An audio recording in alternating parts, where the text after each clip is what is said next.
Good morning.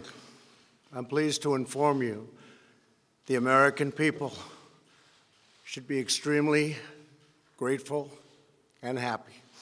No Americans were harmed in last night's attack by the Iranian regime. We suffered no casualties. All of our soldiers are safe, and only minimal damage was sustained at our military bases. Our great American forces are prepared for anything. Iran appears to be standing down, which is a good thing for all parties concerned and a very good thing for the world. No American or Iraqi lives were lost because of the precautions taken, the dispersal of forces, and an early warning system that worked very well. By removing Soleimani, we have sent a powerful message to terrorists. If you value your own life, you will not threaten the lives of our people. As we continue to evaluate options in response to Iranian aggression, the United States will immediately impose additional punishing economic sanctions on the Iranian regime. These powerful sanctions will remain until Iran changes its behavior. The civilized world must send a clear and unified message to the Iranian regime. Your campaign of terror, murder, mayhem will not be tolerated any longer. It will not be allowed to go forward. Today, I am going to ask NATO to become much more involved in the Middle East process. U.S. armed forces are stronger than ever before. Our missiles are big, powerful, accurate, lethal, and fast. Under construction are many hypersonic missiles. The fact that we have this great military and equipment, however, does not mean we have to use it. We do not want to use it. American strength, both military and economic, is the best deterrent. Finally, to the people and leaders of Iran, we want you to have a future, and a great future, one that you deserve, one of prosperity at home and harmony with the nations of the world. The United States is ready to embrace peace with all who seek it. I want to thank you, and God bless America. Thank you very much. Thank you. Thank you. What can you tell us about what you knew prior to ordering the attack? Well, number one, I knew the past. His past was horrible. He was a terrorist. He was so designated by President Obama, as you know, and he wasn't even supposed to be outside of his own country. He was, so right there. But that's, in a way, the least of it. We had an attack very recently that he was in charge of where we had people horribly wounded, one dead. In fact, the number now, as of this morning, I believe is 2 dead, and that was his. He was traveling with the head of Hezbollah.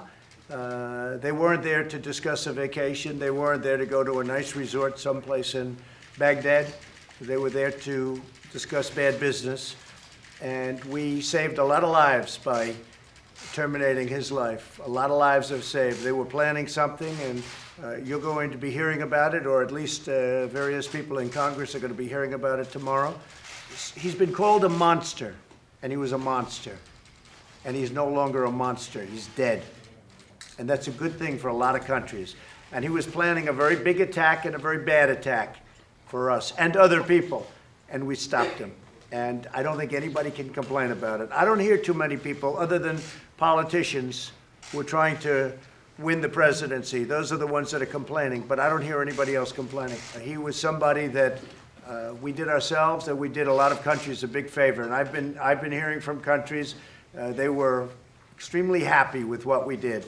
And if you look inside Iran itself, there were plenty of those leaders that were happy because they feared him and didn't like him in many cases. Could you also clear up, Mr. President, whether Iranian cultural sites would be on any future target list? Well, as I said yesterday, it was very interesting. They're allowed to kill our people. They're allowed to maim our people. They're allowed to blow up everything that we have, and there's nothing that stops them. And we are, according to various laws, supposed to be very careful with their cultural heritage. And you know what? If that's what the law is, I like to obey the law. But think of it. They kill our people. They blow up our people. And then we have to be very gentle with their cultural institutions. But I'm okay with it. It's okay with me. I will say this. If Iran does anything that they shouldn't be doing, they're going to be suffering the consequences, and very strongly. Is the U.S. prepared for an Iranian attack?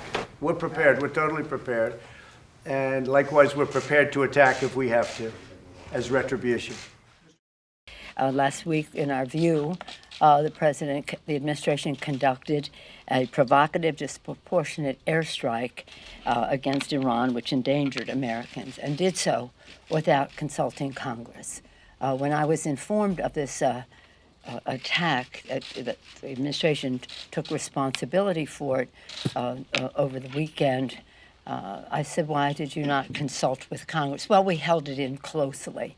We held it in closely. No, you have a responsibility to consult with Congress. What happened, in the view of many of us, is not promoting peace, but an escalation. Not that we have any confidence in the goodness or the good intentions of Iran, and we certainly do not respect, and I, from my intelligence background, know just how bad Soleimani was. It's not because we expect good things from them, but we expect great things from us. This is with real teeth. This is a statement of the Congress of the United States, and I will not have that statement be diminished by whether the president will veto it or not. When I was briefed by the Secretary of Defense and the Chairman of the Joint Chiefs over the weekend, taking responsibility for the killing, that it was disdainful in terms of not consulting with Congress, dismissive. We held it closely, really. So if you want us to all join together, let us have a strategy that we work together on. I do not believe, in terms of what is in the public domain, that they have made the country safer by what they did. And that is what our responsibility is. We have this tremendous military, and you know what that is? That's really a great fighting force, but I hope we never have to use it. I really do. You saw an example. You saw an example of that a couple of days ago.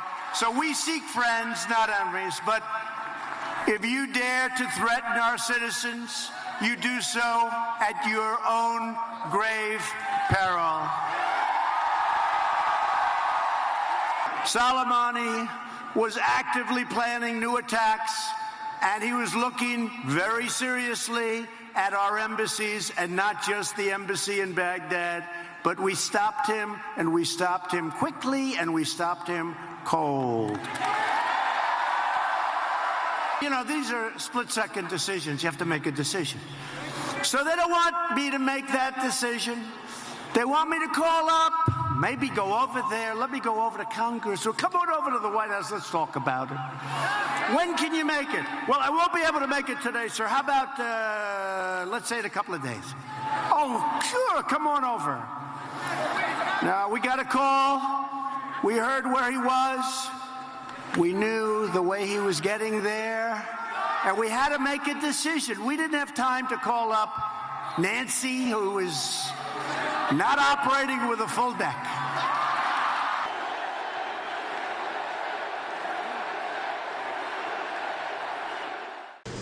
We have intelligence from multiple sources, including our allies and our own intelligence.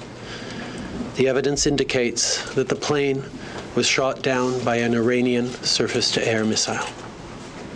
This may well have been unintentional. Foreign Minister François-Philippe Champagne spoke with Iranian Foreign Minister Zarif. Minister Champagne made it clear that Canadian officials must immediately be granted access to Iran in order to provide consular services, identify the victims, and participate in a thorough investigation.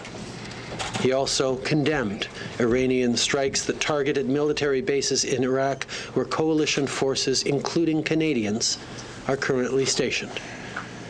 Minister Zarif committed to continuing this dialogue with Canada as we seek answers. The Iranian authorities have indicated that they wish to keep the black boxes in Iran, but have indicated to President Zelensky of Ukraine that Ukrainian investigators would have access to those black boxes. Do you think that the United States is at least partially responsible for this tragedy? I think it is too soon to be drawing conclusions or assigning blame or responsibility in whatever proportions. Right now, our focus is on supporting the families that are grieving right across the country and providing what answers we can in a preliminary way, but recognizing that there is going to need to be a full and credible investigation into what exactly happened before we draw any conclusions. Hey, thanks for watching. If you like this video, check out these other videos from USA Today to stay up to date with all the latest news.